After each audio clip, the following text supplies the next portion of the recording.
If you've been in the restaurant industry, ever worked in the restaurant industry, what it means is when you feel behind and overwhelmed. It kind of has that combination where you just can't catch up with the orders that are coming in. You feel way behind, not able to keep up with things. That's in the weeds. And probably a lot of us have had many, many experiences like that. And probably a lot of us are having that experience today. So that's what we're going to talk about, in the weeds, and how God might give us a way out.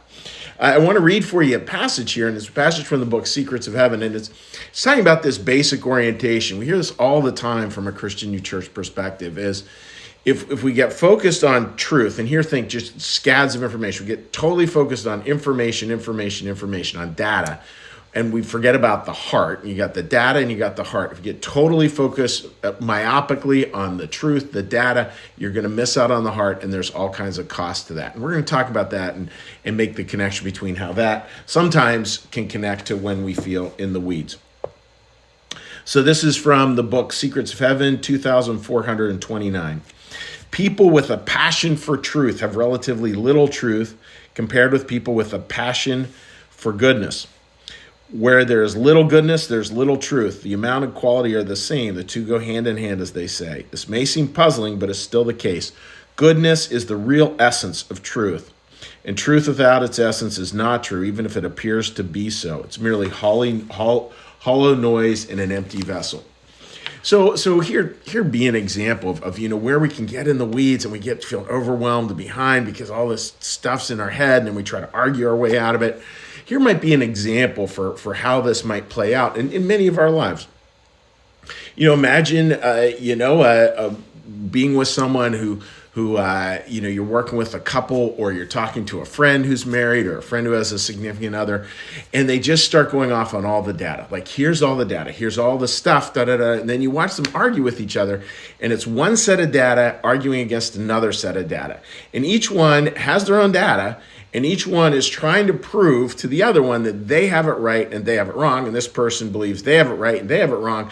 It's just data. And I have never seen a couple manage to come to a position of like, oh, actually, you were right. Never.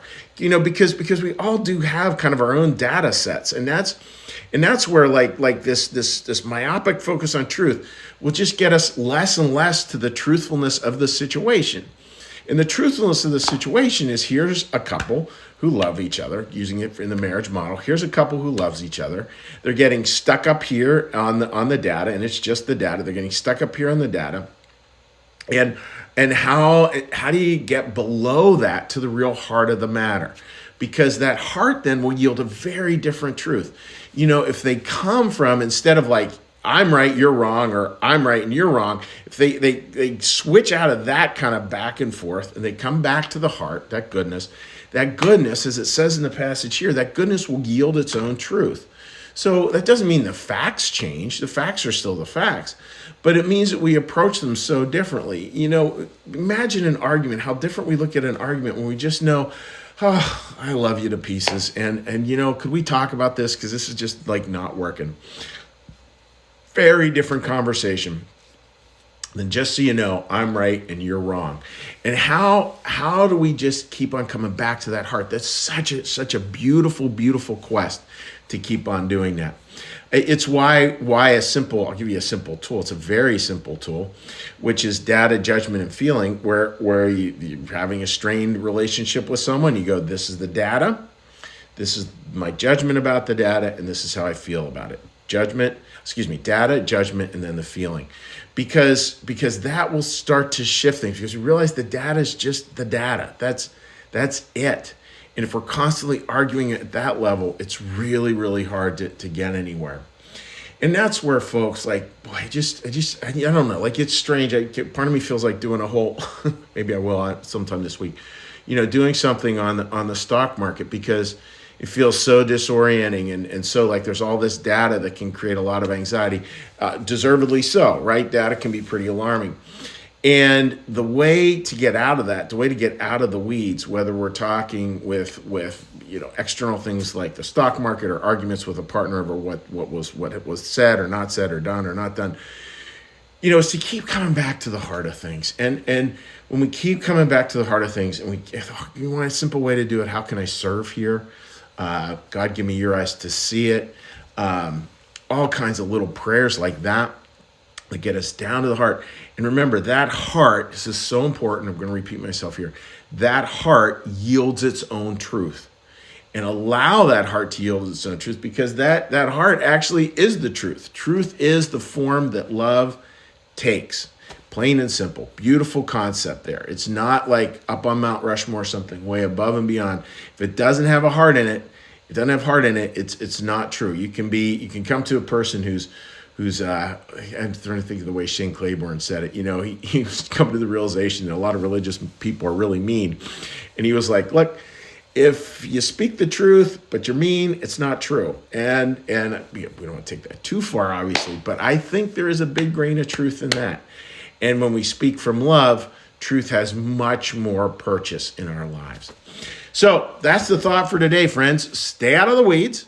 And to do so, when you feel all up here and all this information and data and all the anxiety it creates, center down into your heart. Know that goodness will then give you a new way to see truth, and may even give you a few insights that you'll never get when you're up here in all the agitation.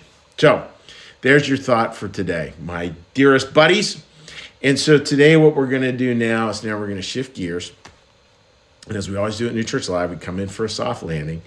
And a soft landing, we're going to take a breath. We're going to do a little meditation, a little prayer, and then we'll say hi to people on Facebook. So with that, dear friends, let's get a little breath.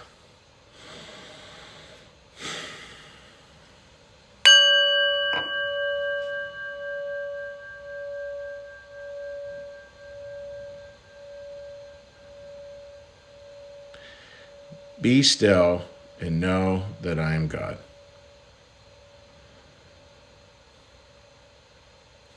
Be still and know that I am. Be still and know that I. Be still and know that. Be still and know. Be still and. Be still. Be. Our Father, who art in the heavens, hallowed be thy name. Thy kingdom come, thy will be done, as in heaven, so upon the earth. Give us this day our daily bread, and forgive us our debts, as we also forgive our debtors. And lead us not into temptation, but deliver us from evil. For thine is the kingdom, and the power, and the glory forever. Amen. May the Lord bless you and keep you. May the Lord make his face to shine upon you and be gracious unto you. May the Lord lift up his countenance upon you, bring you peace, bring you home. Amen. All right, dear friends, let's get a little cheery hello here. And I'm hoping everyone has a wonderful day ahead of them. Nice, fun, busy day are always good. All right, Linda, have a great day. Same to you, my friend. Gabriella says, good morning. One of the Reiki principles I recite daily is just for today. Oh, it just flipped it. Just for today, I will not engage in worry. And that's beautiful, and sufficient unto the day. Just focus on the day, what's right in front of me. Don't engage in the worry. Again, that's moving from up here, all the frenetic stuff down into the heart. That's beautifully said. Melissa writes, good morning, such a great message. I have experienced this and it never works if you just focus on the data and do what's right or wrong. Lead with the heart. Thank you. Have a great day. Melissa, it's just, you have to laugh at the human condition, right? Like, we all know that to be true. And I know that to be true. And I guarantee I will forget that some point in time this week and be sure that I can argue somebody out of something in terms of the data. And it just doesn't work. So thank you for saying that. Gene, good morning to you, my friend. I hope you're doing quite well. And now flipping on over here to my Facebook page, if we have any on there. Oh, yes, Rita. Good chilly morning. And yes, Rita, it is chilly. And we are headed down for a family wedding in Austin, Texas this weekend. So I am looking forward to getting back to being a little warm. So, friends, just God bless you. Thank you for joining me this morning. Wishing you all the very best.